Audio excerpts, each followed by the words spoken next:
Mi, paano ba kumain ng mayaman?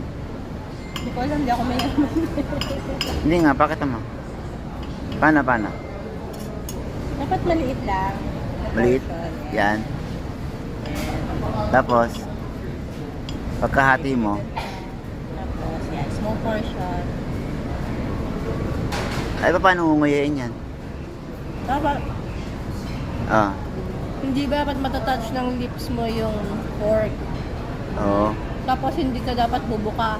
Oo. Bawal yun. Dapat, paano lang? Dapat, Ah, ganyan. dapat close mouth kang mag-chew.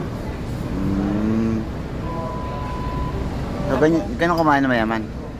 Paano naman mahirap? Ganito naman tayo. Ah, Mahirap. pag mahirap, Pag may... tira, no?